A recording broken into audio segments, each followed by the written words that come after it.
What's up, people? It's your boy Home P, the Alpha G Slouch, Ashy Thumbs, Gamer Slouch, whatever. Y'all know the move I do all the time.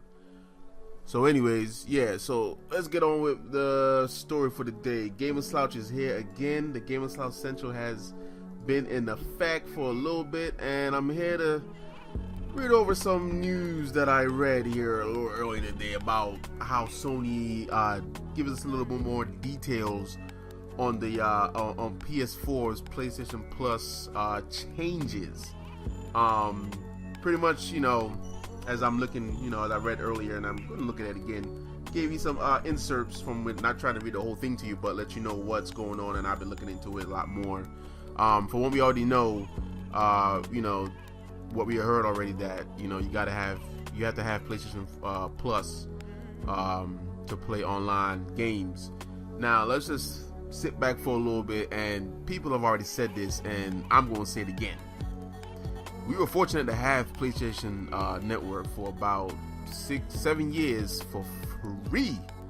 Now we know free stuff don't mean stability or anything like that. Not saying that Sony wasn't putting into their network, which I believe they were, just wasn't strongly invested. I mean, we all know what happened a couple years ago with the little breach we had, so it's not like anybody is vulnerable. I mean, anybody's immune to it, but it just so happened to happen to Sony's supposed to be the beast. They became the laughing stock and everything like that.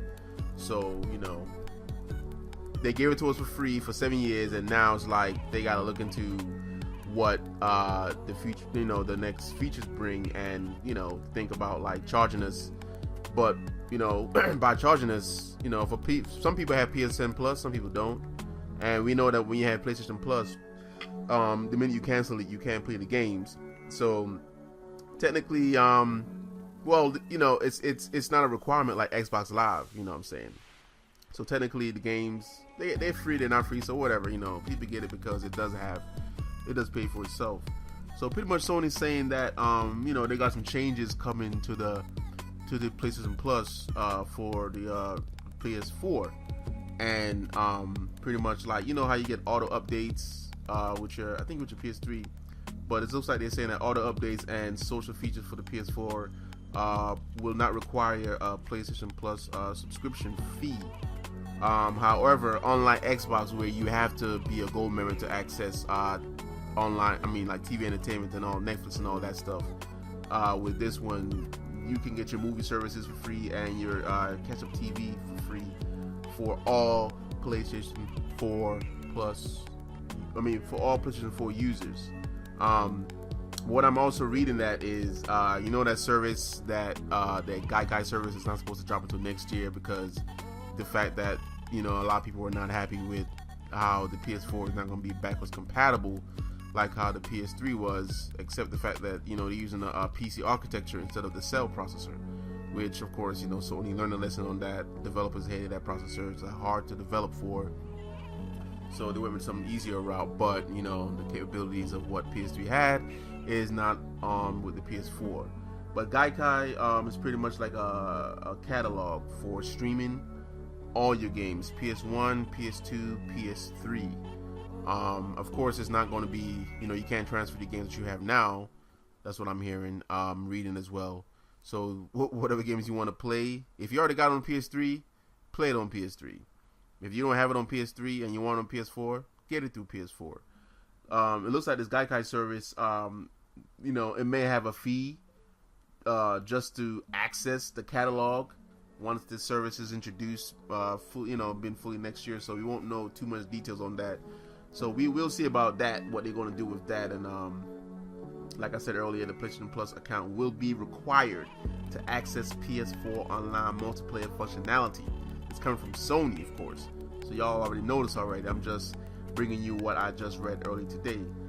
And but of course, for those current PS4, PSN, PS Plus users, y'all know what y'all get. You get the free games, the discounts, the avatars, all that good stuff. So you're getting a lot of stuff for what you pay for. I think it's $49 a year right now. It's probably going to be $60 for the next PlayStation 4. And I'm already a PlayStation Plus subscriber, so we'll see how that works out when this system comes. and it comes, it's across all platforms as well. I mean, the PlayStation Plus access is for the PS3, of course the PS4, and the PlayStation Vita. So if you have all three of them things, they're saying here, that's something huge in its own right. And you do require, of course, a subscription to make use of that. Now, for those who choose not to subscribe, they still have access to some certain things. I don't know what it's going to be. Going to need more details on that. But we know that the social features of the PS4 and PS4 games sit out of the subscription service. Things like auto updates, and so what Sony's trying to do is make stuff balanced and fair for the users. So if you choose to pay the subscription, you get a good element of a modern day gameplay, like you get a toned down or a limited, I'll call it a limited edition of Drive Club.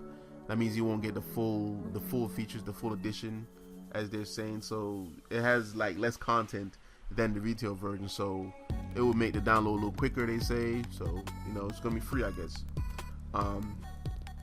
Let's see what else they're saying here. So yeah, it sounds like they're trying their best to make it feature friendly for those who have PSN Plus and who don't. For those who are thinking about getting it, I don't know if they're gonna make the those cards again, like you buy the $17 card, the 3 month, the 6, I don't know if it's 3 month and 12 months, 3 month or 6 months. I don't know the categories of that. So pretty much that's what they're saying, what they're gonna do.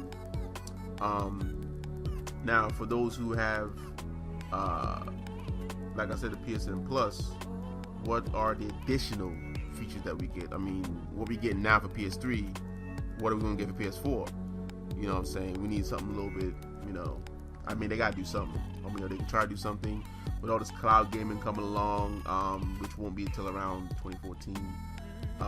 We don't know what's gonna be a part of the PlayStation Plus and PS4 right now. So yeah, that's the whole article. Pretty much, Sony shedding some light on what the kind of changes that the PlayStation Plus is gonna come with, and we see here as I'm like scrolling down again, how the Vita is gonna be remotely used for all the games.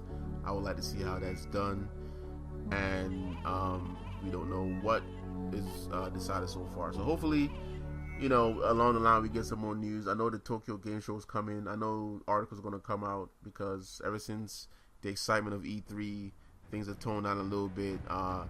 Now people are digging in for news for the Xbox One and the PlayStation 4, trying to get the negatives. There's great positives, but we all got to find the negatives, because you don't want to be sideswiped. You don't want to get a curveball thrown at you. So hopefully we get some more light shedded on this information. But anyways, this boy Home P, the Gamer Slouch Central. Thank y'all for watching this video, or listening to me anyways. And I'll talk to y'all suckers later. Alright, mother lovers? Alright. Thank you. Well, Man of Steel with your boy Henry Cavill. Forget a Brandon Roth and a Bryan Singer. You gonna know Zack Snyder. You gonna know Christopher Nolan. You gonna know Brian Goya and Hans Zimmer. Y'all know Hans Zimmer?